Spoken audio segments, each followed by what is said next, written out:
8 la remise des jeux concours. Maximum. Et les 5 premiers seront... Question numéro 1. Question numéro 1. B. Sida. B. Sida. Mythe, réalité.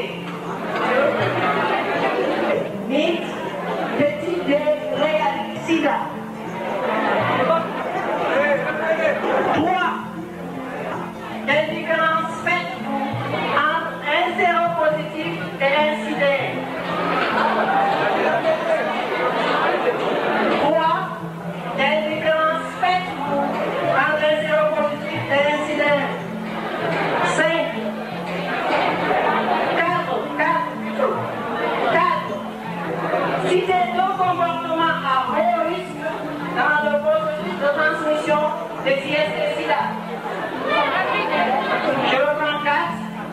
Citez 2 comportements à haut risque dans le processus de transmission des IST-SIDA. Citez 2 comportements à haut risque dans le processus de transmission des IST-SIDA.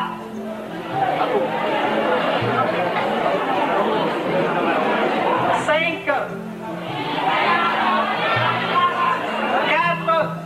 Citez 2 comportements à haut risque dans le processus de transmission des IST-SIDA. 5. Est-ce que le moustique transmet le sida? Justifiez votre réponse.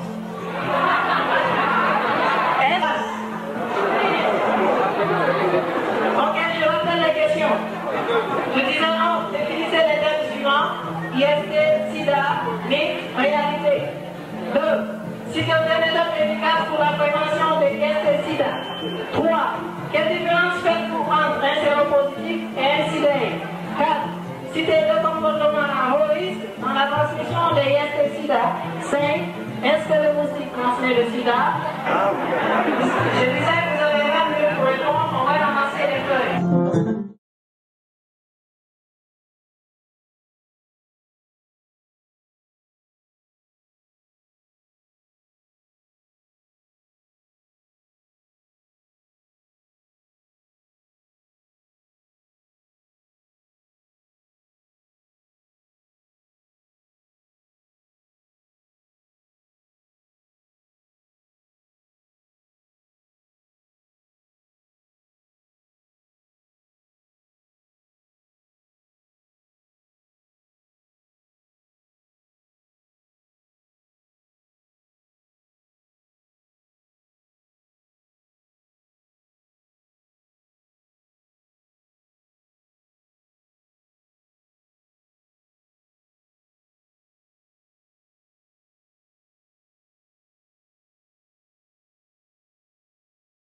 On va essayer d'accélérer.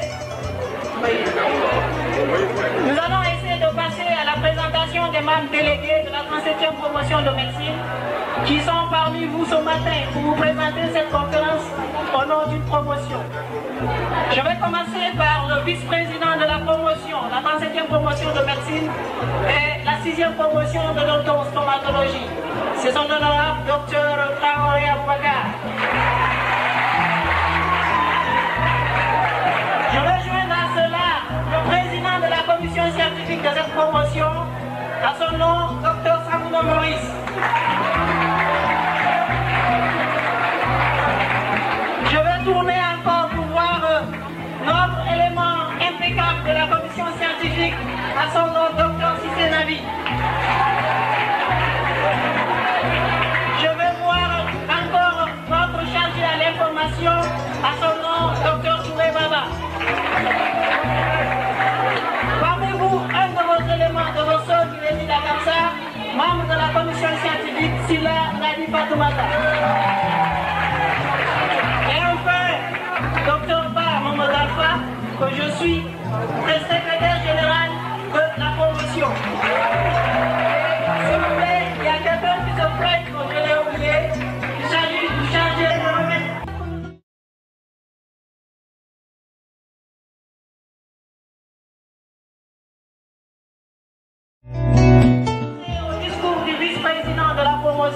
Le micro. Tambo. Madame la représentante de l'hôpital de Kansa, Mesdames et Messieurs, les enseignants du lycée Amadou Matambo, chers élèves et étudiants, Mesdames et Messieurs, chers invités, c'est pour moi un grand honneur de m'adresser à vous au nom de la 37e promotion de médecine et 6e promotion d'odontostomatologie pour vous souhaiter la bienvenue. En effet, pour marquer la fête de notre cycle universitaire à la faculté de médecine, pharmacie, odontostomatologie, la 37e promotion de médecine et la 6e promotion d'odontostomatologie, à l'image des promotions précédentes, c'est voulu immortel et illustratif au tableau d'honneur de la dite faculté à travers ses œuvres scientifiques, sportives et culturelles. Cette série d'activités ayant effectivement démarré au mois de février dernier a connu la participation effective de toute la faculté de médecine, de toute l'université de Conakry et même des milieux publics et socio-scolaires extra-universitaires à travers un tournoi de football organisé au stade Malia de l'université dans la période du 7 au 28 mars et qui a été remporté par la 4e année médecine. Une excursion culturelle sur la plage Bel-Air du 5 au 7 avril 2002. Un don de matériel symbolique composé de 10 bancs et de 10 potences aux 2 hôpitaux nationaux d'Ignastine et de Donka le 29 juillet 2002 et la visite que nous avons rendue aux malades de ces 2 CHU. Et enfin, un bal de fête de site organisé dans la salle de banquet du Palais du Peuple le 26 juillet 2002. C'est dans cette rubrique que s'inscrivent un certain nombre de conférences débats scientifiques, dont celle tenue au lycée Matam le 16 mars sur le thème Conséquences des extractions dentaires non compensées.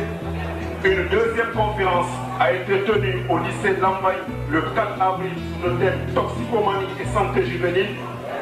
Une troisième tenue à l'École nationale de secrétariat d'administration et de commerce en salle de Donka le 5 mai sur le thème Grossesse non désirée en milieu scolaire. Une quatrième conférence a été tenue au complexe scolaire Koumandianketa le 18 mai sur le thème Hygiène et prévention des affections bucco-dentaires. Une 5e conférence a été organisée dans la salle de lecture de l'Université de Conakry le 10 juin sur le thème Mythes et réalités concernant les IST-Sida. En prélude, nous sommes à notre 6e conférence débat scientifique. C'est ainsi, mesdames et messieurs, nous nous retrouvons ce matin dans ce lycée Matambo de Kansa pour débattre d'une conférence de haute importance notifiée comme constatée sur banderole mythes et réalités concernant les IST-Sida. D'après les enquêtes ONU-Sida 2001, il y a 40 millions de Sidéens dans le monde, dont 9 279 cas en Guinée. Le nombre d'orphelins en Guinée est de 7 000 à 14 000 cas. Espérance, nous avons déjà que la réussite sera totale, car les autorités de Kansa, à tous les niveaux, n'ont ménagé aucun effort pour l'acceptation, la préparation et l'accueil. Grand merci et sincère reconnaissance à leur égard. Notre souhait est qu'à la sortie de ce débat, que chacun de nous puisse utiliser ce message et qu'il puisse le transmettre aux autres et ce dernier encore aux autres afin de diminuer la prévalence de cette pandémie, véritable problème de santé publique. Toutes ces conférences s'inscrivent en droite ligne du programme national de notre ministère en charge de la santé publique et de celui des organismes internationaux partenaires à la promotion de la santé en Guinée. Ce, même au prix d'énormes sacrifices, aussi bien de notre part que de la part de nos partenaires, ces journées scientifiques ont connu un succès particulier par la pertinence des thèmes choisis à cet effet et par leur brillante réussite. Nous nous félicitons et nous nous réjouissons. Mesdames et messieurs, à l'instant où nous nous apprêtons à clôturer ces festivités, je ne saurais vous dire avec quelle émotion nous quittons l'université Gamal Abdel Nasser de Conakry après un séjour de formation de 6 ans. 6 ans pendant lesquels l'attitude de bons encadreurs et de bons pères de famille dont ont fait preuve les autorités universitaires compétentes à tous les niveaux de cette institution n'a cessé de forcer notre admiration. Je puis vous rassurer, chers maîtres, que ces jeunes futurs médecins dont vous venez de produire feront toutes leurs preuves sur le terrain, car nous ne cesserons de se livrer à des innovations scientifiques médicales pour le bien de la santé de nos aimants populations, en vertu de la déontologie médicale pour prévaloir ce bagage avec lequel nous partons de l'université. Nous partons avec vous et vous restez avec nous. Et c'est le lieu pour moi de rendre un vibrant hommage mérité à nos chers maîtres et encadreurs de la noble faculté de médecine, sans oublier nos formateurs de base du primaire et du secondaire. Je ne saurais terminer ce discours sans particulièrement remercier très sincèrement le proviseur du lycée Matambo et l'ensemble du corps professoral du soutien apporté pour la réussite de cette conférence.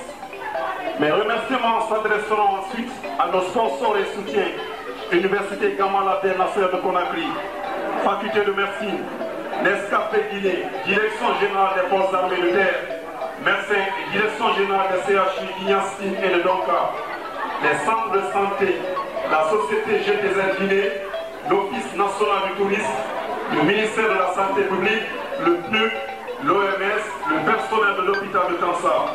Enfin, à tous ceux de près ou de loin, directement ou indirectement, matériellement ou moralement, nos remerciements distingués avec nos profondes gratitudes. Merci et grand merci à vous qui ont tous voulu honorer de votre présence ici ce matin pour répondre à notre appel. Trouvez-en l'expression de mes remerciements sans fin. Je vous remercie.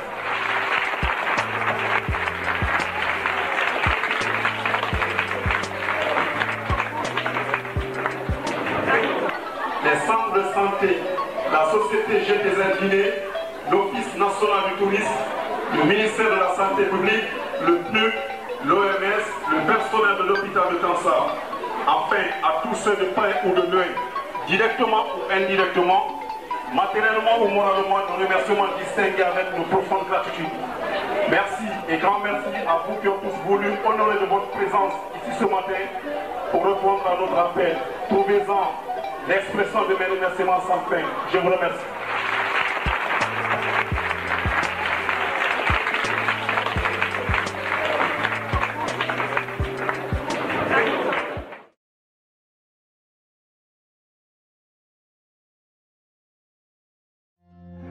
Bonjour à tout le monde.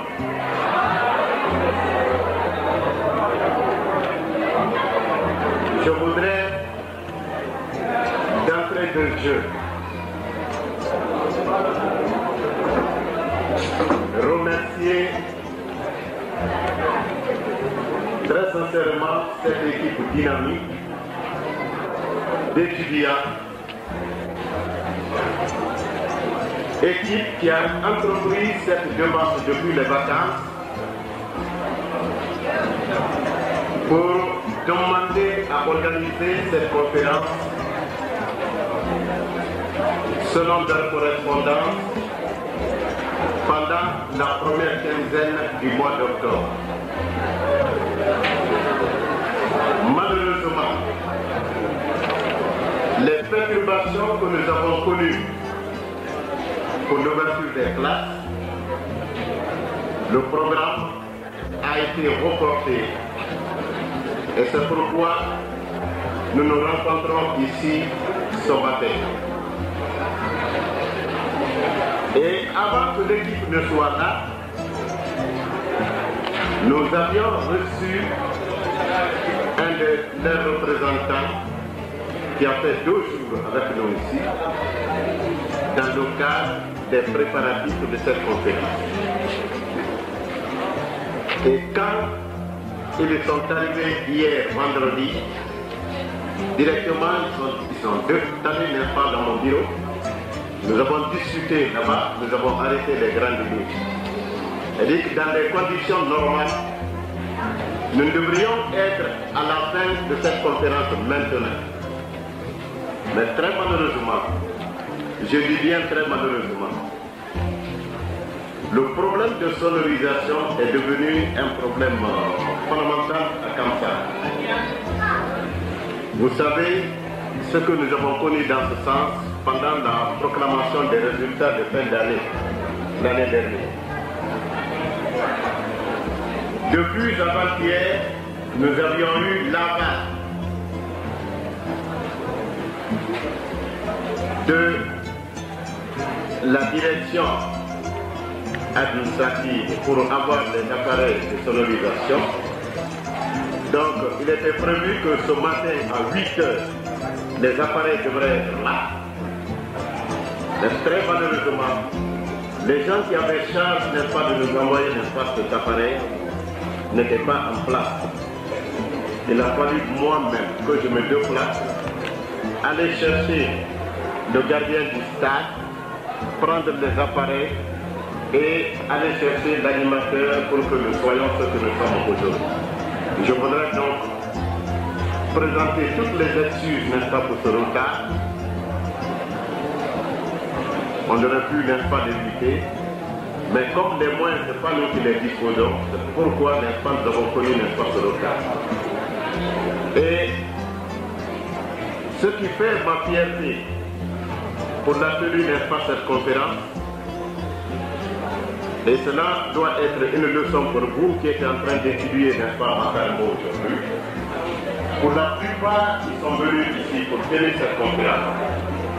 C'est des gens qui ont étudié ici. Donc, ils sont, s'il vous plaît, ils doivent sortir des pas cette année pour aller aborder la nouvelle vie, c'est-à-dire la vie que nous autres avions connue depuis quelques vingtaines d'années.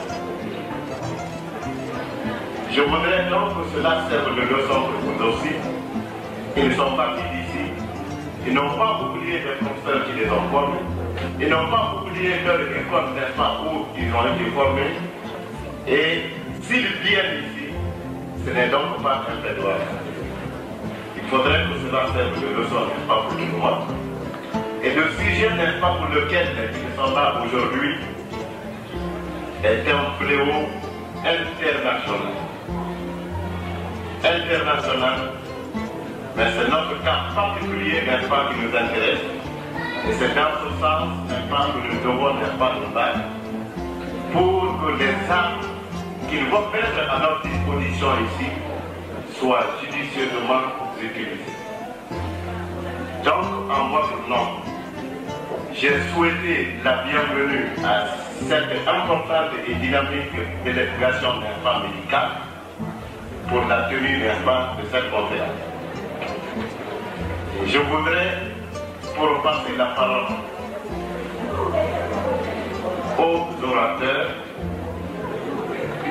vous remercier pour avoir accepté de rester jusqu'au maintenant, parce que beaucoup sont partis, mais vous qui avez accepté, n'est-ce pas, de rester, je vous remercie très sincèrement et vous prie de prendre, n'est-ce pas, des notes pour que cette conférence soit pour nous une arme, n'est-ce pas, efficace et une arme nécessaire pour nous et pour notre entourage. Je vous remercie.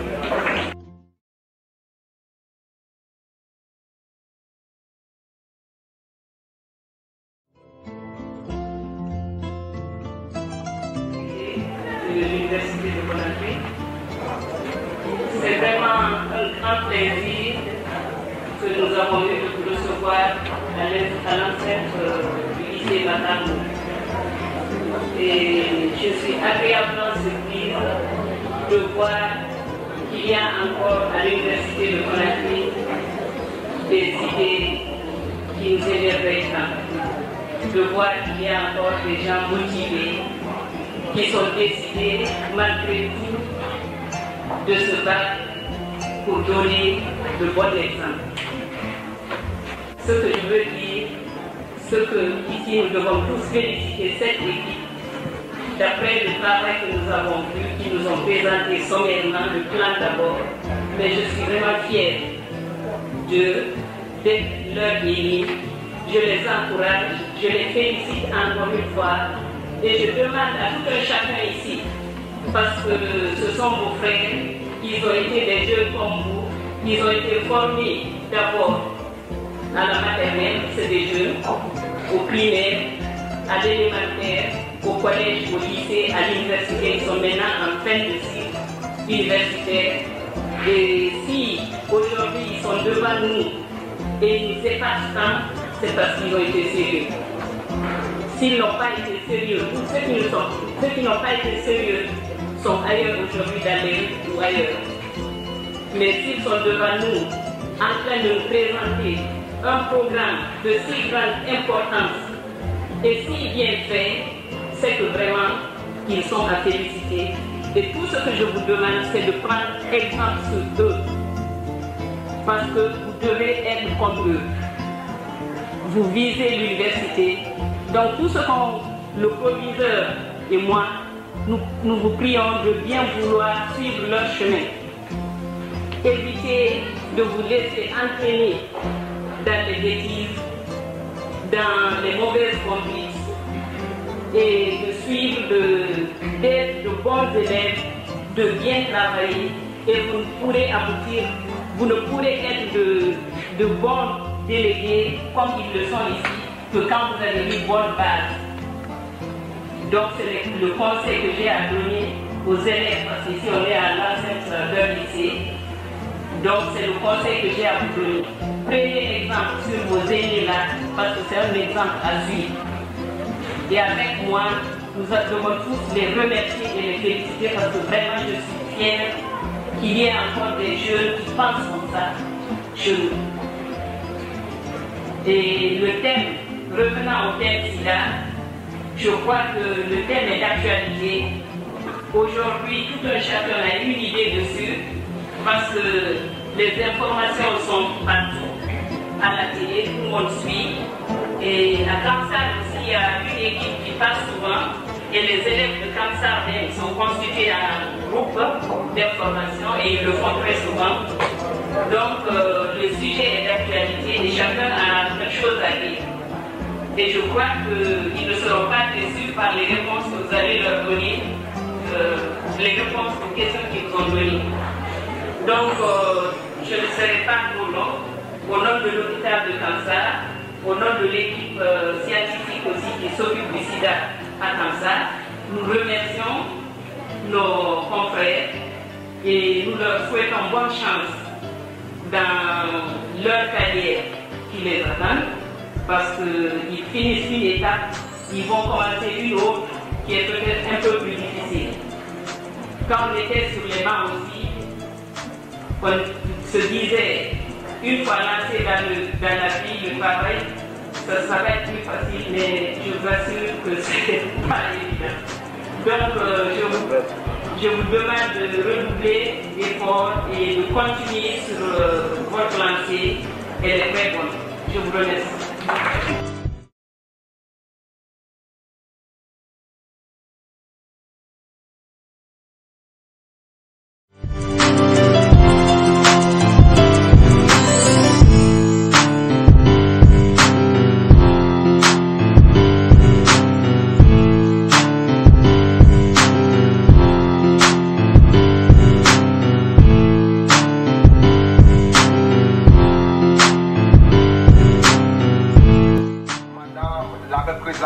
De l'hôpital de Kamsar, messieurs le proviseur du lycée Matambo, messieurs, mesdames, les professeurs du lycée, chers élèves, chers invités.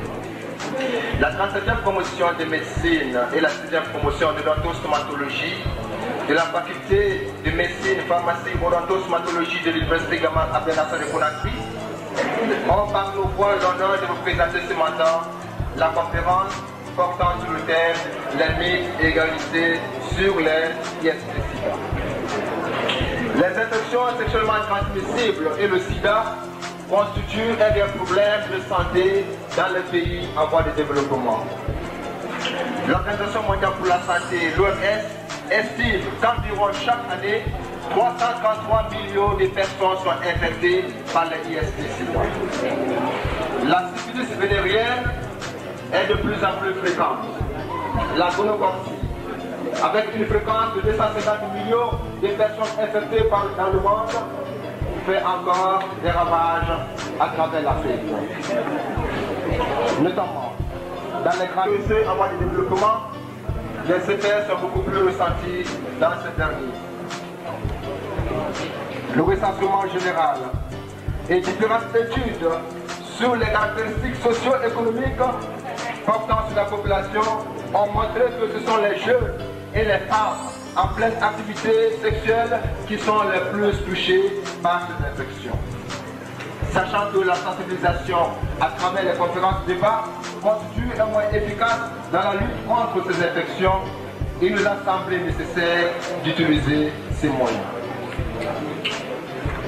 Les motifs qui ont suscité la tenue de cette conférence sont nombreux. Dans les quartiers, mais surtout au cours de nos passages dans les hôpitaux de Conakry à l'intérieur du pays, nous avons été amenés à constater que les IST-Sida ont une fréquence et une rapidité de propagation très élevée. Beaucoup de personnes, surtout les jeunes, ignorent encore leurs moyens de transmission et leur prévention. D'autres, par contre, ne croient pas en leur existence. Enfin, la prise en charge de ces infections constitue un réel problème. Au sortir de cette conférence, nous aimerions que nous soyons capables de connaître ce que c'est qu'une IST-Sida, de prendre conscience de leur existence, de connaître l'ampleur des IST-Sida en général dans le monde et particulièrement en Guinée, de connaître les comportements sexuels à haut risque dans le processus de transmission des IST-Sida, de connaître les modes de transmission et de pouvoir expliquer les moyens de prévention. Nous aborderons ensemble, dans la généralité, les notions de définition de IST et de SIDA. Ensuite, le mode de transmission, puis l'épidémiologie, c'est-à-dire les taux de personnes infectées à travers le monde et en Guinée, la classification des IST, les facteurs de risque et le niveau de risque, les mythes et réalités proprement dites, la prévention, la conclusion, enfin des recommandations. Est appelée infection sexuellement transmissible toute infection qui se transmet d'une personne à une autre à travers le contact sexuel. Le sida, syndrome immunodéficience acquise, est un état de déficience de l'organisme suite à la pénétration du virus VIH qui détruit les moyens de défense de l'homme. Les moyens de transmission sont nombreux. Nous les avons regroupés en trois essentiellement. La transmission par voie sexuelle, notamment au cours des relations sexuelles non protégées. En deux, la transmission mère-enfant, soit par la voie transplacentaire au cours de la grossesse, généralement c'est le cas du VIH et du syphilis. La transmission au cours de l'accouchement, la transmission par l'allaitement maternel. Le troisième mode, c'est la transmission par le sang, soit au cours de transfusions sanguines, l'usage d'instruments souillés ou par l'attachement du sang d'une personne contaminée. Le nombre de personnes vivant avec les IST-Sida constitue des centaines d'individus. Nous ne ferons ici cas d'études que de l'infection à VIH-Sida. Jusqu'à la période de décembre 2001, le SIDA a estimé qu'il y a environ 40 millions de personnes qui sont infectées du virus VIH-Sida. De 15 ans, 2,7 millions. Au courant de l'année 2001, le monde a connu 5 millions de nouveaux cas d'infection à VIH-Sida, dont 800 000 enfants en dessous de l'âge de 15 ans et les femmes représentaient 1,8 million. Au courant de la même année, de l'année 2001, il y a eu 3 millions de décès pour cause de sida. Les enfants en dessous de 15 ans représentaient 580 000 et les femmes 1,1 million. En Guinée, de janvier 1987 à décembre 2001, nous avons connu 9279 cas de sida enregistrés dans les formations sanitaires, dans les hôpitaux, dans le centre de santé, ainsi de suite. Ça, je dis bien, c'est le nombre de cas qui ont été enregistrés. Mais on est loin de la réalité parce qu'il y a beaucoup de personnes qui ne jusqu'ici pas, qui ne sont pas encore enregistrées, qui ne sont pas diagnostiquées. Les tranches d'âge les plus touchées en Guinée varient entre 20 et 39 ans. On note une nette progression de l'infection chez les femmes. Le rapport homme-femme est passé de 8 hommes pour une femme en 1988 à 2 hommes pour 1,5 femmes en 1998. Ça veut dire que bientôt il y aura l'équivalence et certainement les femmes vont prendre le dessus s'il n'y a pas beaucoup de mesures de prévention. Les infections sexuellement transmissibles et le sida peuvent être classées en deux grands groupes. Tout au moins, nous avons, suivant les objectifs visés, nous les avons classés en deux grands groupes. Les infections curables et les infections incurables. Entendez par infection curable, celles pour lesquelles il y a des médicaments qui les traitent de façon radicale. Et les infections incurables, les infections pour lesquelles il n'y a pas de médicaments spécifiques, mais pour lesquelles l'attitude concerne à diminuer les signes dont présentent les malades, à les aider à continuer à vivre longuement ou à faire disparaître le signes. Mais il n'y a pas jusqu'à ce jour de médicaments particuliers, de médicaments spécifiques. Le premier groupe, des infections curables, généralement la mixture douloureuse, c'est-à-dire en urinant, l'individu sent une brûlure. Et il y a du pus qui se coule à travers le pénis et les testicules sont gonflés et douloureux.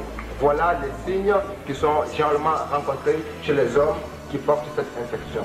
Et chez les femmes, généralement, elles passent silencieuses parce qu'il n'y a généralement pas de manifestation. Sinon que des saignements, quelquefois, entre les règles et des pertes vaginales anormales. En deuxième lieu, la syphilis qui généralement se présente avec des plaies roses ouvertes, surtout dans la région génitale. Ensuite, la chlamydie. Chez l'homme, qui est un peu, les signes sont un peu semblables à la gonococcine, il y a la mixture douloureuse, l'individu sent une douleur quand vous urinez, l'écoulement des liquides clairs du pénis et les testicules gonflés et douloureux. Chez la femme, il y a les pertes vaginales anormales, les saignements après les rapports sexuels. Et généralement, les femmes ne présentent pas de signes. En troisième lieu, les retruits non gonotoxiques. Les infections pour lesquelles il n'y a pas de médicaments qui les traitent de façon radicale, qu'on a appelé les infections incurables. En tête de ligne, l'infection à VIH-Sida. Vous savez, ou vous l'avez déjà entendu, de nombreuses personnes atteintes de l'infection à VIH-Sida ne présentent généralement pas des signes pendant leur vie. Ils peuvent s'écouler 10 ans, voire plus, avant la manifestation des signes. C'est ce stade qu'on appelle la séropositivité. C'est-à-dire depuis l'infection jusqu'au moment où va apparaître les signes de la maladie. Ils ne sont pas particuliers de façon spécifique et peuvent varier d'un individu à un autre. Et généralement, des signes d'autres infections que l'individu pourrait contracter parce que, vous le savez, lorsque l'on a le VIH-Sida, le VIH sur le système, c'est son mode et qui détruit les globules blancs qui sont les systèmes de défense de l'organisme. Alors l'individu est exposé à contracter toute autre infection. Donc généralement, il peut présenter une toux qui peut être due à la tuberculose. Il peut faire ce qu'on appelle le syndrome de Kaposi, il peut faire la diarrhée, il peut avoir la malaise, il peut avoir une température élevée du corps, une fièvre pendant de longues périodes. Nous avons l'herpès avec au niveau initial des symptômes qui sont semblables à ceux de la grippe. Une fièvre, un refroidissement. Et lorsque la maladie a duré, évolué, il y a des vésicules, des plaies et aussi des petits boutons qui sont généralement retrouvés au niveau de l'organe génital. Dans la partie supérieure de l'abdomen et les urines foncées. Il y a aussi des terres. Voici comment nous avons regroupé en deux grands groupes les infections sexuellement transmissibles. À présent, nous allons apporter les facteurs des risques et les niveaux des risques. Le moyen le plus efficace dans la lutte contre les infections sexuellement transmissibles. Pendant l'activité sexuelle, les personnes où le risque le moins élevé lorsqu'elles font le rapport sexuel avec des personnes qu'elles connaissent n'est pas portées d'IST, c'est-à-dire des personnes qui ont préalablement fait des analyses et chez lesquelles il s'est révélé qu'ils ne portent pas d'infection. Ou alors des personnes qui n'ont pas d'autres partenaires, des personnes qui sont fidèles. Dans toutes les autres circonstances, les relations sexuelles constituent un moyen, constituent un réel danger pour son partenaire, mais aussi éventuellement pour les enfants. Il y a des facteurs que nous avons énumérés qui constituent des dangers très éminents. Il s'agit d'avoir des relations sexuelles vaginales, des relations sexuelles bucco-génitales ou des relations anales avec une personne infectée. Avoir des relations sexuelles bucco-génitales, bucco-anales ou des relations génitales sans le port du préservatif. Avoir des relations sexuelles avec multiples partenaires. Enfin, recueillir du sperme dans la bouche. Voici entre autres. Divers comportements impliquent différents niveaux de risque dans la transmission des IST-SIDA. Si une personne ignore que son partenaire ou sa partenaire est porteur d'IST-SIDA, il convient de savoir qu'il y a des comportements qui sont à très haut risque. Nous les avons regroupés en 7. 1. Les comportements à haut risque, c'est de pratiquer le coït anal sans utiliser le préservatif. C'est d'avoir des rapports sexuels génitaux sans utilisation de préservatif. Pratiquer des relations sexuelles bucco-génitales, entendez par bucco-génitale la bouche en contact avec le sexe. Donc avoir les relations sexuelles bucco-génitales sur un homme avec éjaculation dans la bouche. Voilà les 3 risques qu'on a appelés les risques très élevés. Les risques moyens. Il s'agit d'avoir le coït anal avec un préservatif. De pratiquer les relations sexuelles bucco-génitales sur un homme sans éjaculation dans la bouche. Pratiquer les relations sexuelles bucco-génitales sur une femme sans barrière. Pratiquer les relations sexuelles sans préservatif et pratiquer les relations sexuelles bucco-anales. Comme risque faible, nous avons rangé dans ce groupe les rapports sexuels vaginaux avec un préservatif. Frotter les organes génitaux les uns contre les autres en état nu sans pénétration.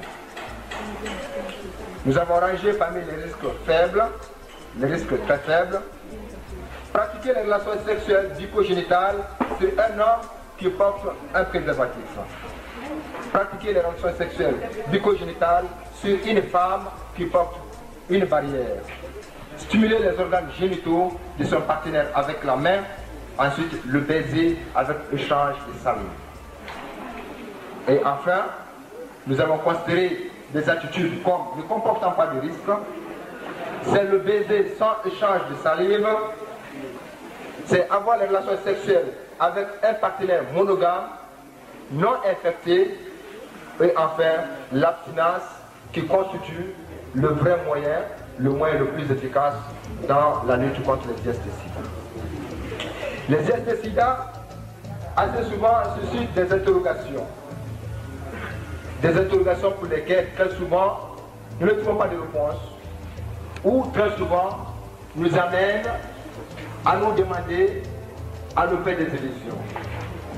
Pour répondre à certaines de ces questions, je m'avais donné la parole à mon collègue pour nous en parler de certaines. Je vous remercie. On a eu l'opportunité de continuer ce présent exposé. Nous allons voir ensemble les mythes et réalités proprement dites concernant les IST-SIDA. Certains clients et personnels de santé croient aux affirmations suivantes concernant les IST-SIDA, ou parfois qu'ils veulent plus d'informations à ce sujet. Mais il faut noter au passage que certaines de ces affirmations sont vraies, donc une réalité. D'autres par contre sont fausses, un mythe. Nous allons voir ensemble l'affirmation. Nous allons énumérer successivement certaines affirmations, à savoir, un homme ne peut pas transmettre les IST-SIDA s'il retire son pénis du vagin avant l'éjaculation. Est-ce un mythe? Est-ce une réalité? Pour répondre à cette question, nous dirons que c'est un mythe. Nous allons voir ensemble l'explication afférente à cette assertion. Le retrait n'élimine pas le risque de transmettre les IST-SIDA. Il est possible que le liquide pré-éjaculatoire sécoulant du pénis contienne des micro-organismes infectieux, donc des germes, et que ces germes, se trouvant sur la peau des organes génitaux de l'homme, soient transmis à une autre personne. Donc nous pouvons aisément comprendre par là qu'un homme peut transmettre les IST-SIDA même s'il retire son pénis du vagin avant l'éjaculation. 2. En faisant des rapports sexuels avec une fille vierge, vous pouvez guérir des IST-SIDA. Est-ce un mythe? Est-ce une réalité? Pour répondre à cette question, nous dirons que c'est un mythe. Seul un traitement adéquat, un traitement bien conduit, permet de guérir ou de prendre en charge les symptômes des IST-SIDA. On ne peut pas guérir les IST-SIDA en les transmettant à d'autres.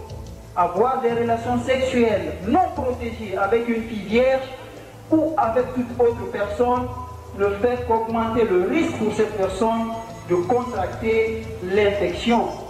3. Un homme monogame ne peut contracter les IST-SIDA.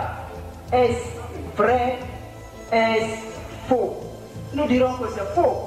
Les individus qui sont fidèles à leur partenaire peuvent toujours contracter les IST-SIDA si leur partenaire a des relations sexuelles avec d'autres.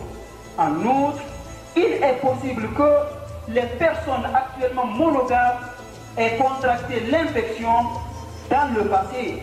Ainsi, elles peuvent ne pas savoir qu'elles sont infectées ou pourraient le savoir et ne pas en parler à leur partenaire sexuel. 4. Après avoir eu une IST une première fois, vous êtes immunisé et vous ne pouvez plus l'avoir. Est-ce vrai? Est-ce faux? Nous dirons que c'est faux. Le fait de contracter les IST n'immunise pas la personne contre les infections futures. Prenons un exemple palpable. Une personne guérie d'une IST, mais dont les partenaires sexuels ne sont pas traités, la personne guérie pourra être infectée à nouveau. Il ne faut pas oublier qu'elle peut contracter l'infection auprès d'autres partenaires. Il faut retenir une fois pour toutes que ces infections à répétition ont des conséquences très lourdes sur le tractus génital. 5. On peut avoir plus d'une IST à la fois. Est-ce possible? Est-ce impossible? Nous dirons que c'est bien possible.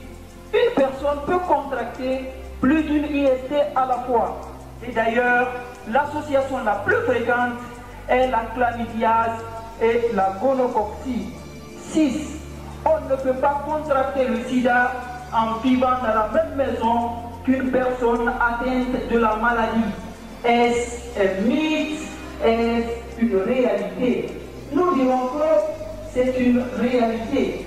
Le VIH, c'est-à-dire le virus qui cause le sida, se transmet par le sang et par d'autres sécrétions biologiques. Le fait de vivre dans la même maison qu'une personne atteinte de la maladie n'expose pas les autres au risque d'infection, à moins qu'elle utilise des objets qui ont été déjà exposés au sang ou aux sécrétions vaginales de la personne infectée, comme les brosses à dents, les rasoirs, le matériel destiné aux douches vaginales. 7. On peut toujours savoir si une personne a une IST-SIDA en la regardant. Est-ce un mythe? Est-ce une réalité? C'est un mythe. Parfois, les IST ne produisent pas de symptômes ou de signes. En effet, beaucoup de gens sont affectés d'IST pendant des périodes prolongées sans même s'en rendre compte. En outre, les IST touchent tout le monde sans exception. Aucun type de personne n'est immunisé contre elles. Les gens de race, de religion, de classe socio-économique, d'orientation sexuelle et de sexe différents, tous sont concernés. 8. Les préservatifs diminuent le risque de contracter les IST-SIDA. Est-ce un mythe? Est-ce une réalité? Nous dirons que c'est une réalité. Après l'abstinence, les préservatifs sont les moins efficaces de prévention des IST. En effet, des essais normalisés ont montré que les molécules d'eau, qui sont 5 fois plus petites que le VIH, ne peuvent pas traverser les préservatifs. Ceci nous montre clairement l'importance des préservatifs lors des rapports sexuels. 9. Une personne atteinte d'une IST court un plus grand risque de contracter l'infection à VIH. Est-ce vrai? Est-ce faux? Nous dirons que c'est vrai. Les IST ulcéreuses, c'est-à-dire celles qui causent des plaies dans le tractus génital, et les IST non ulcéreuses augmentent le risque de transmettre et de contracter l'infection à VIH. Dans le cas des IST ulcéreuses, c'est parce que le VIH peut facilement pénétrer dans l'organisme à travers l'ulcère. Les IST non ulcéreuses accroissent la transmission du VIH pour 2 raisons. La première, elle augmente le nombre de globules blancs dans le tractus génital. La deuxième, l'inflammation microscopique augmente la pénétration du VIH à travers les lésions microscopiques. 10. L'abstinence est la seule méthode qui permet de se protéger efficacement contre les IST-SIDA. Est-ce vrai? Est-ce faux? Nous dirons que c'est vrai. L'abstinence des rapports sexuels est le meilleur moyen de prévenir la propagation des IST-SIDA. À défaut toutefois, les préservatifs sont la meilleure option. Quand on les utilise régulièrement et correctement, ils préviennent très efficacement la transmission des IST-SIDA. 11. On peut contracter certaines IST par le baiser. Est-ce possible? Est-ce impossible? Il est très rare, mais possible de contracter la syphilis par le baiser. Si toutefois la personne infectée a des chancres, c'est-à-dire des lésions dans la bouche ou autour de la bouche. Il ne faut pas oublier que le virus de l'herpès peut aussi se propager par le baiser. 12. En mangeant ou en saluant un malade du sida, on risque de contracter l'infection à VIH. Est-ce un mythe? Est-ce une réalité? Nous dirons que c'est un mythe. Le sida, comme nous l'avons dit plus haut, se transmet par le sang et d'autres sécrétions biologiques. On ne court aucun risque le fait de manger avec un malade du sida ou de le saluer. Mais ce qui est important à rappeler ici, c'est qu'il ne faut pas rejeter ces malades. Il ne faut pas les abandonner, car ces malades ont besoin de notre soutien, de notre support pour leur bien-être physique, mental et social. Si toutefois ces malades se sentent rejetés dans leur propre famille, dans leur propre société, ils mourront parce qu'ils ont été rejetés, parce qu'ils ont été abandonnés au lieu de mourir de leur propre maladie. 13. Le moustique et les autres insectes ne transmettent pas le sida. Est-ce un mythe? Est-ce une réalité? Nous dirons que c'est une réalité, car il n'existe pas le cycle d'évolution du VIH chez la nouvelle ainsi que chez les autres insectes connus de nos jours.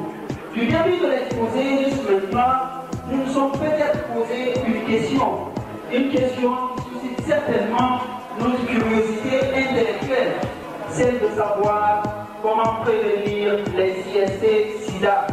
La prévention est axée sur 4 volets. 1. La prévention par voie sexuelle. 2. La prévention par voie sanguine. 3. La prévention par voie mère-enfant. 4. La prévention par stérilisation des matériels médicaux. 1. La prévention par voie sexuelle. Elle repose essentiellement sur l'abstinence totale jusqu'au mariage. Pour ceux qui ne peuvent pas s'en passer de l'abstinence, nous recommandons la fidélité réciproque et l'usage des préservatifs. 2. La prévention par voie sanguine. Elle consiste 1. À éviter de partager les objets tranchants et piquants, à savoir les lames, les aiguilles, les couteaux. Surtout, nous faisons ici allusion aux couteaux d'excision. 2. À réaliser toujours le test de dépistage avant toute transfusion sanguine. 3. Éviter tout contact avec le sang d'autrui. 3. La prévention par voie mère-enfant. Toute femme suspecte d'être infectée devrait consulter un médecin avant toutefois de concevoir, ou aussitôt possible si la grossesse est déjà avancée. Car la prévention par stérilisation des matériels médicaux, elle consiste à stériliser systématiquement tous les matériels médicaux qui ont été déjà utilisés, et il ne faut pas surtout oublier que les paires de gants et les seringues sont à usage unique. Les IST-SIDA non traités ou maltraités ouvrent la porte à l'infection à VIH. Donc, la nécessité d'une bonne prise en charge thérapeutique des cas d'infection exige 1. La consultation d'un personnel de santé dès les premiers symptômes. 2. De s'abstenir de toute relation sexuelle durant le traitement. 3. D'accepter de se faire traiter avec le ou les partenaires sexuels. 4. De suivre strictement les prescriptions du médecin. À la lumière de ce qui précède, il apparaît clairement que la transmission des IST-SIDA est influencée en grande partie par les comportements et certaines pratiques sexuelles. Car plusieurs pratiques liées à la sexualité prennent leur origine dans les traditions des populations concernées, et il n'est pas toujours facile d'en parler. La polygamie complique dans bien des cas le traitement, car il est très difficile d'obtenir le traitement simultané du mari et des conjointes.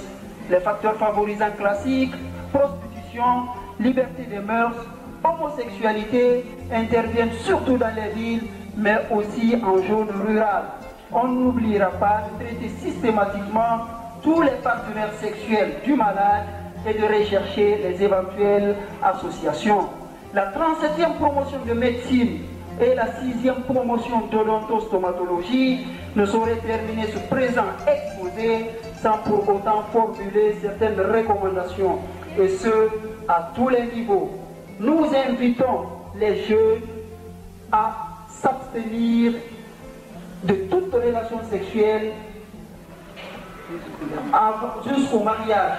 Pour ceux ou celles qui ne peuvent pas se passer de ce plaisir, nous les recommandons l'usage des préservatifs, la fidélité réciproque entre les partenaires et surtout de réaliser les tests prénuptiaux.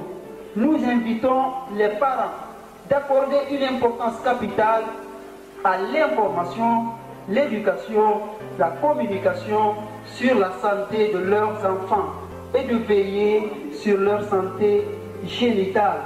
Nous recommandons enfin aux autorités de multiplier les campagnes de sensibilisation sur les IST-Sida, d'assurer la prise en charge des sujets atteints des IST-Sida et des orphelins du Sida, assurer la formation médicale et paramédicale pour une meilleure prise en charge, promouvoir l'utilisation des préservatifs, créer des centres d'accueil, de conseil et d'écoute en faveur des sujets atteints du Sida et enfin promouvoir la prévention de la transmission mère-enfant.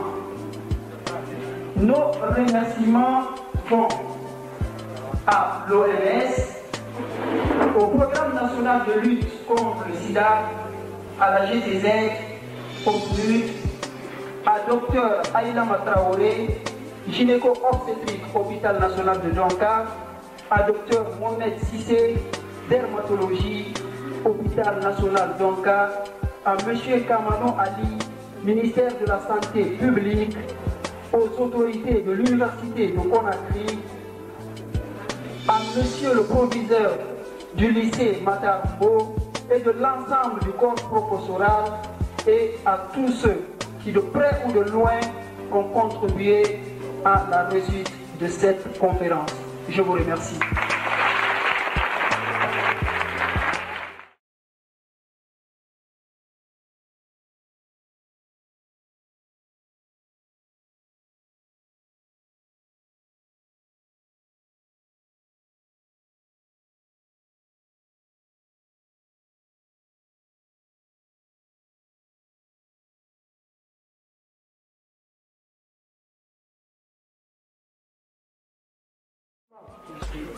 Deuxième question. Qu'est-ce qui montre qu'une personne est atteinte du sida? Bon là, si vous avez remarqué. Deuxième question, il a dit qu'est-ce qui montre qu'une personne est atteinte du sida? La réponse est très simple. Il faut consulter le médecin. Seul le médecin, à travers les signes cliniques et biologiques, qui confirme le diagnostic du sida. Mais entre nous, on ne peut pas poser le diagnostic du sida. Bon, troisième question. Est-ce que la famille peut transmettre? Est-ce que le sida peut être des sécrétions de... D'abord, dans la transmission, il y a la virulence et la concentration. Dans la famille, bien sûr, le virus existe, mais la virulence est faible. C'est pourquoi on ne peut pas transmettre le sida par la famille. Pour qu'il y ait transmission, il faut que l'individu puisse avaler 1 litre de salive, ce qui n'est pas possible au cours des relations sexuelles. Je vous remercie. De la force préservative. Parce que c'est très important de savoir d'abord la qualité du préservatif. Ce n'est pas n'importe quel préservatif, c'est-à-dire un préservatif conservé dans de mauvaises conditions. Il ne faut pas l'utiliser. La création du préservatif, il faut tenir compte. La manière d'ouvrir le préservatif. Parce qu'on dit seulement mettre le préservatif. Si tu ne fais pas le mettre, ça revient à la case départ, comme si tu n'as pas mis. Donc, il faudrait insister sur ça. Je crois que la question est bien tombée, parce que là, ça a été un peu omis, la démonstration de comment, de la cause du préservatif. C'est pas crier. Hein? Alors, s'il vous plaît, il y a une étape que j'avais oubliée. Lorsque vous achetez le préservatif, il faut vérifier d'abord qu'il est de bonne qualité. C'est-à-dire que à l'an 2003, nous sommes à l'an 2002, je peux l'utiliser. Mais s'il doit être utilisé à l'an 2002, dans 1 mois ou 2 mois, ce n'est pas la peine de l'acheter. Là où je dois acheter, je dois m'assurer qu'il a été bien conservé. Lorsque c'est exposé dans les rues, au soleil, ce n'est pas la peine d'acheter. Parce que les mauvaises conditions de conservation peuvent abîmer, même quand la date de péremption n'est pas arrivée. Donc ça doit être dans un lieu bien conservé. Donc, déjà au lit, vous tombez d'accord, vous voulez faire des rapports, vous êtes d'accord d'utiliser le préservatif. Pour porter le préservatif, il faut que l'homme soit en érection. Alors, vous l'ouvrez, mais il faut savoir où ouvrir. Parce que si vous ouvrez mal, l'homme, avec les hommes, vous pouvez déchirer. Vous le saisissez. Donc, c'est là, vous déchirez avec beaucoup de douceur et en évitant que l'homme perce.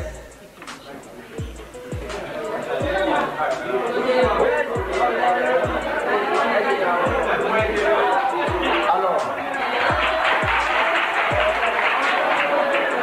s'il vous plaît, le préservatif, comme vous voyez, il y a deux faces. Comme une chemise, il y a deux faces. Il y a la mauvaise face et la bonne, qui va être à l'extérieur. Donc, il y a deux faces. Vous vérifiez la bonne face. Alors, vous vérifiez, très souvent les préservatifs sont très bien lubrifiés. Mais lorsque vous souffrez, vous trouvez que le préservatif n'est pas lubrifié, il faut le lubrifier. La salive, quelquefois, peut aider. On peut lubrifier avec la salive. Mais très souvent, ça vient lubrifier. Mais si par hasard vous trouvez que ce n'est pas lubrifié, je pense que le mieux, c'est de ne pas l'utiliser. Parce que le produit qu'on utilise est mieux indiqué. Donc, vous voyez la bonne face. La face qu'on fait glisser sur le pénis. Donc, vous appliquez contre le pénis. Tout doucement. Mais avant d'appliquer, il faut pincer le bout. Le bout, il faut pincer. Non.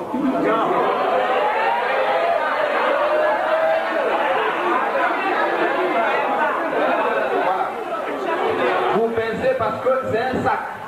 L'heure peut s'accumuler dans ces sacs et au cours des rapports sexuels, ça peut s'éclater. C'est comme si vous n'avez pas porté de préservatif. Donc il faut pincer pour chasser l'air qui est dans ce petit sac-là. Et vous le posez, une fois pincé, vous posez sur le bout du pénis, le prépuce. Ensuite,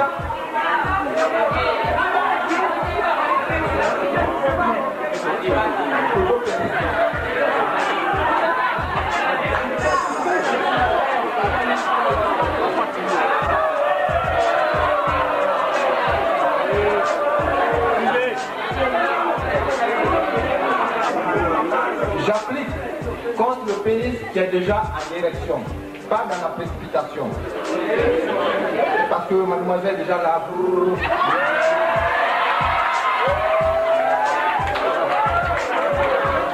Alors, s'il vous plaît,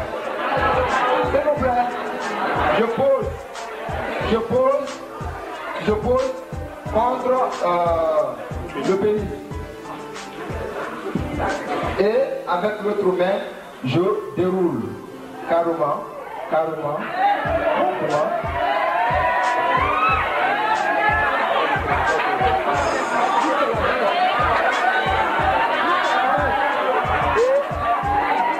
On déroule jusqu'à la base du sexe. En déroulant, vous faites beaucoup attention aussi à la douceur pour ne pas l'abîmer. Donc, vous déroulez jusqu'à la base du sexe. Et vous êtes protégé. À partir de là, vous commencez, n'est-ce pas, vous pouvez commencer le rapport sexuel. On peut trouver ces enfants séropositifs, alors qu'à la longue, après avoir éliminé les anticorps maternels, ils peuvent être séronégatifs. Et généralement, c'est dans les liquides infectieux que les amis ont cités, on va vous ajouter le lait maternel. Parce que le lait maternel, dans la transmission maternelle et enfant, c'est-à-dire de mère à enfant, représente le tiers, sans oublier la transmission photomaternelle dans l'utérus. Mais sachez qu'un enfant peut avoir une mère séropositive en prenant les précautions dès la naissance, en évitant le lait maternel, là, de sa mère bien sûr, il se peut qu'il y ait retroconversion et à partir du 12e au 15e mois, qui soit séronégatif. Mais le contraire aussi peut être possible. C'est des enquêtes. Sa deuxième question dit, est-ce qu'il y a des signes extérieurs qui permettent de reconnaître le sida? Je pense que si vous avez très bien suivi l'exposé, ils nous ont parlé de la mosaïque en cas de sida. C'est que le sida, en le définissant, on dit qu'il croit n'importe quelle pathologie qui vient vers nous. Les gendarmes de l'organisme sont attaqués, sont détruits. Et maintenant, n'importe quelle pathologie, aussi bonne en soit-elle, l'organisme de cette personne en est sensible. Mais le plus souvent dans nos régions, dans nos hôpitaux, on peut diagnostiquer le sida par des signes qu'on classe en majeur et des signes qu'on classe en mineur. Et les signes majeurs, j'allais dire, on peut considérer la fièvre au long cours. Quand on parle de long cours, plus d'un mois, c'est-à-dire que tu peux avoir une personne qui dit ah, je le paludisme. C'est-à-dire que le paludisme, ça ne donne pas. Tu dis ah, la fièvre, tu peux aussi donner la fièvre. Tu sais que la fièvre, ça ne donne pas. Tu prends tous les antibiotiques avec les pathologies tropicales qui peuvent entraîner cette fièvre, ça ne reçut pas. Tu peux penser au virus du sida, fièvre au long cours.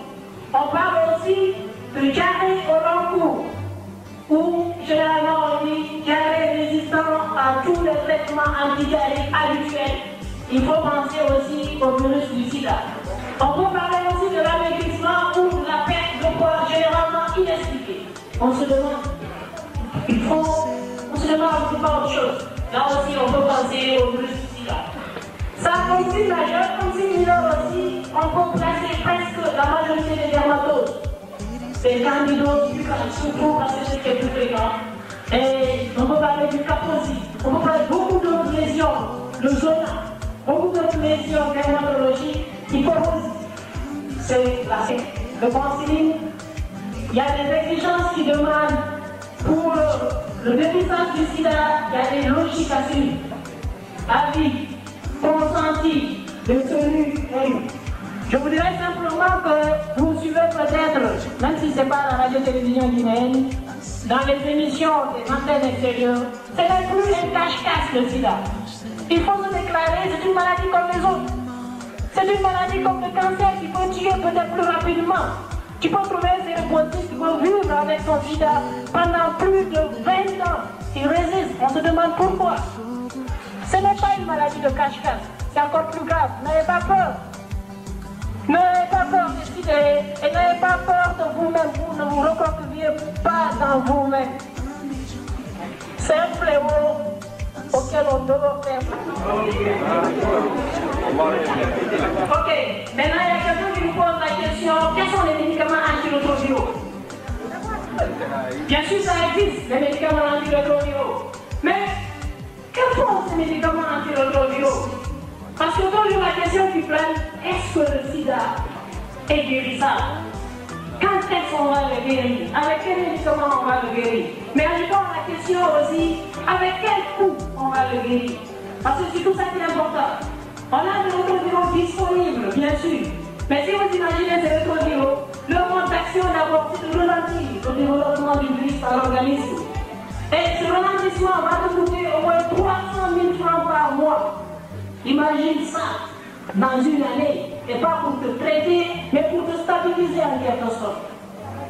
Et ces médicaments antirétroviraux, il y a leur mode d'action. Parce que je ne voudrais pas trop entrer dans ce qui est de la physiopathologie du VIH. Je sais seulement que le virus est un parasite intracellulaire obligatoire. Et pour qu'il traverse la cellule, il a besoin de laisser passer. Il a besoin des transcripteurs qui lui permettent d'entrer dans l'ADN de la cellule. Et ces antirétroviraux agissent à ce niveau. Il dit comment le gouvernement peut nous aider à nous procurer de ces médicaments. Problème administratif, problème de santé publique. Chasser avec le coût dont je vous ai parlé, il y a des problèmes qui se posent. Parce que c'est 300 000 francs guinéens pour ralentir un jeu pour mettre des génériques en place. Des génériques, c'est-à-dire des médicaments en grosses boîtes, moins chers que les produits actuellement disponibles. Je vous remercie. Une naissance à un enfant séronégatif. Bon, dans ses explications, il dit que l'enfant peut porter les anticorps de la mère et ça, après il est séronégatif. Bon, je crois qu'il faudrait comprendre que ce n'est pas parce que après un certain temps l'enfant n'a plus les anticorps de sa mère, que ça veut dire qu'il est traité. Ça veut dire que cet enfant, lui en lui-même, n'a pas le virus en lui, mais il a les anticorps seulement parce qu'à un certain âge, l'enfant ne peut pas développer des anticorps. Donc si on trouve des anticorps à un examen d'un nouveau-né, on trouve des anticorps, dites-vous que ce ne sont pas ces anticorps à lui que lui il a développés. C'est les anticorps sûrement de sa mère, c'est des anticorps passifs. C'est des anticorps qui sont venus de l'organisme de sa mère, mais ces anticorps disparaissent à une période donnée. Quand l'enfant maintenant sera apte à produire des anticorps, c'est à partir de là qu'on saura est-ce que l'enfant lui-même a eu la maladie ou pas. Parce que si maintenant, à partir de 3 mois, 4 mois, on trouve que l'enfant a des anticorps, ça veut dire que ces anticorps ont été fabriqués par son organisme qui a été infecté. Donc il y a une petite nuance que je voudrais préciser.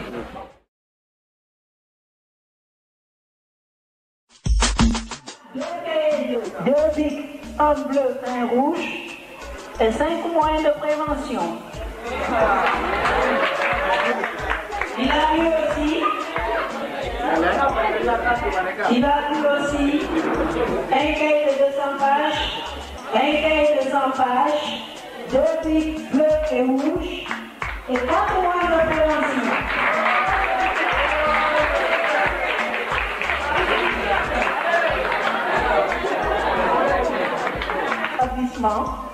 Il est composé, je réagis bien, il est composé de... C'est ça.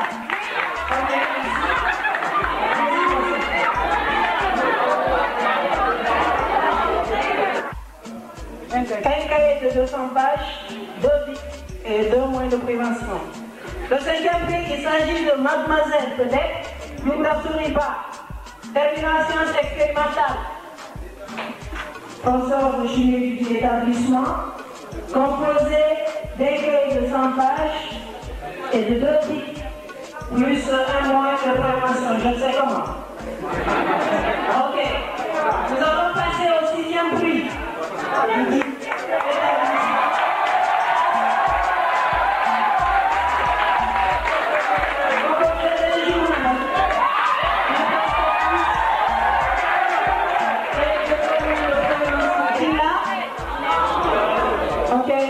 Désolé.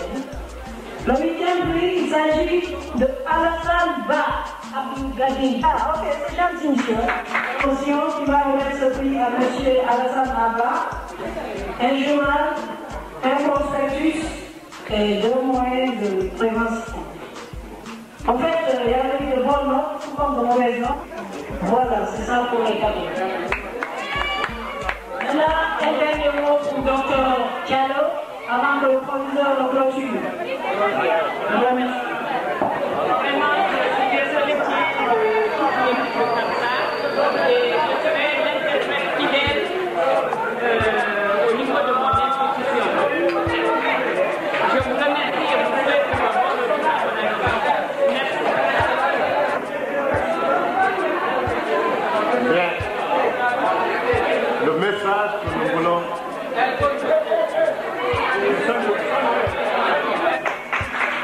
Et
avec monsieur le proviseur du lycée. Monsieur le proviseur, je voudrais vous demander vos impressions. Merci de la commission et tout ce que vous avez fait pour la réussite de ce concours. Nous vous demandons vos impressions. Non seulement pour, n'est-ce pas, qualifier ce que nous voulons faire, parce que, vous voyez, nous sommes que des étudiants qui viennent fraîchement de finir. Il y a beaucoup d'imperfections et nous pouvons à l'avenir améliorer. Qu'est-ce que ça sont les impressions de bouquet. Si vous avez choisi la femme à Matarbo, ce n'est pas un fait de hasard. Le premier donc réconfort, n'est-ce pas, que nous avons, c'est le choix de notre établissement.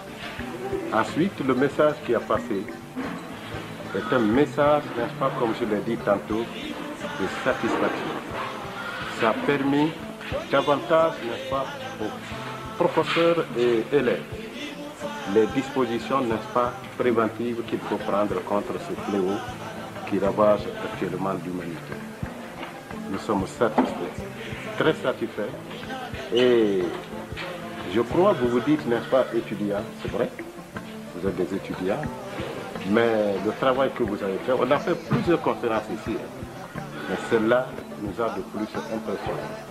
Et c'est pourquoi nous devons, n'est-ce pas, vous remercier une fois de plus pour ce que vous avez fait. En tout cas, nous sommes à votre entière disposition chaque fois que l'occasion, n'est-ce pas, s'offrira à vous de venir vers nous. Nous sommes vos aînés et quand vous avez besoin de nous, n'hésitez pas. Une fois de plus, je vous remercie très sincèrement. Merci de l'accueil. Nous sommes devant Mme Diallo, professeure de physique. Elle va nous dire quel sentiment face à cette conférence. Merci. Mon sentiment est un sentiment de satisfaction. Le thème abordé est d'actualité. Et on avait ménagé aucun effort pour passer à peine tous les aspects négatifs liés à cette pandémie qu'est le sida. Donc je suis satisfaite de la manière dont vous avez exposé et de la manière dont les débats ont été faits. Donc je vous souhaite courage pour la suite. Merci. Donc, élève de cette école, fait la terminale François. Monsieur Diallo, nous voulons avoir des impressions de la conférence. Comment vous avez fait la conférence? Qu'est-ce que vous avez retenu de cette conférence? Non seulement la jeunesse est comme ça, mais précisément nous, les élèves de Matambo. Cela nous a impressionné le plus et nous a permis comment se méfier pour éviter cette maladie phénisique qui est en train de ravager le pays. En même temps, je remercie vous tous qui êtes venus pour nous mettre en idée que pas se laisser emporter par les ambitions. Dans cette vie, il faut étudier. Rien ne vaut plus que les études. Une fois que tu connais un peu, ta vie elle est faite. Personne ne peut t'humilier et voilà comment vivre aisément sur cette terre. Merci beaucoup, M. Diallo, nous te remercions. Donc, nous avons suivi, nous avons écouté avec attention les points de vue des professeurs, des élèves de cette école.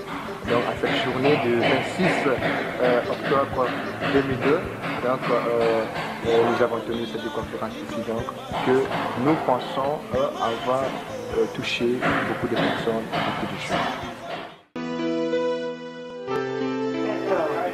Accepter qu'on pose certaines questions afin que nous tous, on cherche à prévenir cette maladie, à éviter cette maladie qui est vraiment un fléau de nos jours.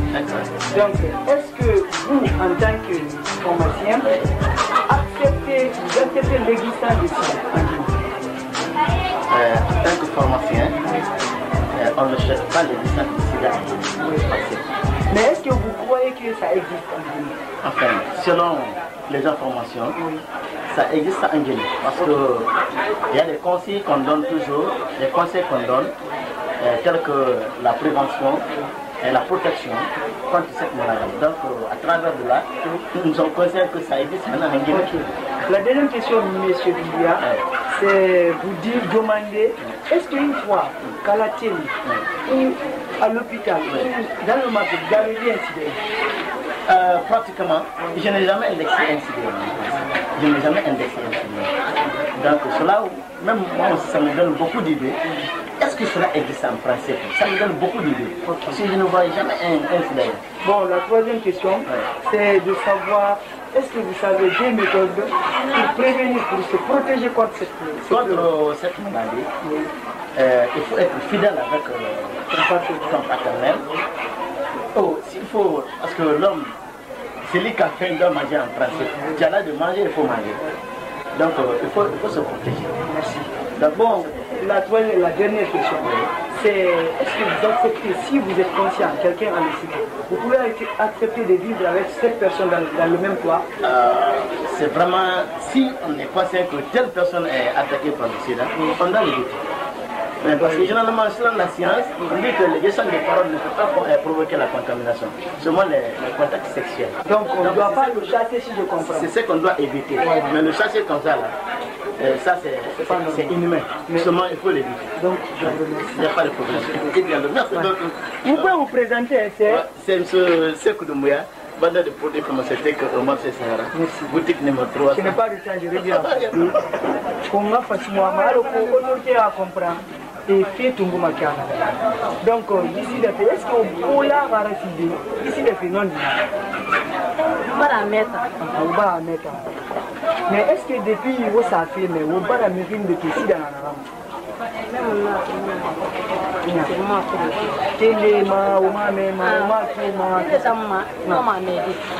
ok. Est-ce que on va si dans la gym, par exemple, on va si dans ta finance, est-ce que vous m'avez lu qui ah, les gars, on va faire la cérémonie. Vraiment, les gars, on va être normal. Alors, on a fait que le monde est mon contaminé. On est mon contaminé.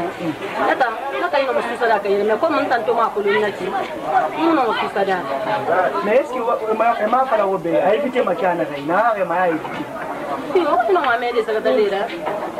préservatif, on a une fidèle là, on a amouré.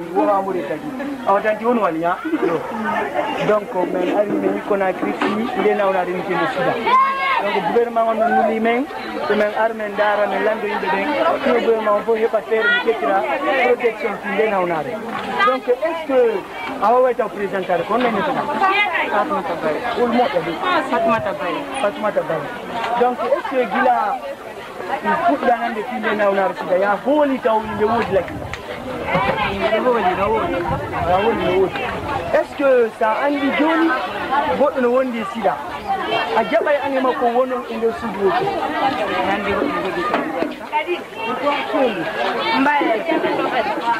Est-ce qu'il y a un de l'eau à commettre du bien de l'île pour le on dit que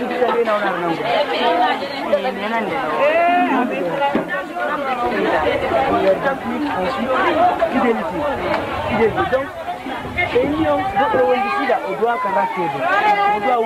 parce que contamination donc on doit avoir donc on a des on doit on doit mais montagne donc mais on a sida mais l'un de population ensemble il faut bien faire éviter donc est-ce que Gila Natagadon on y on dénonce on y si vous tenez si vous radio on y go on y on dénonce on y mon compte nous disons on y mana da ko nous on y mana donc so on y go on jabay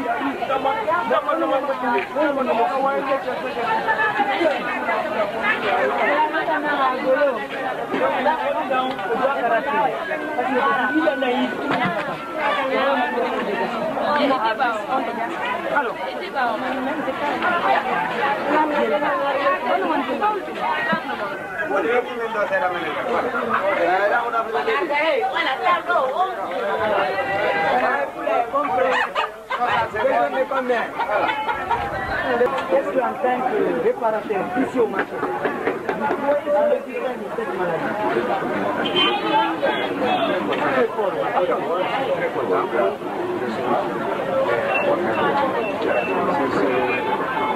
La question que vous m'avez posée, je peux la répondre. Je suis très content. Parce que vraiment, des cas comme ça, c'est recevable à la Guinée.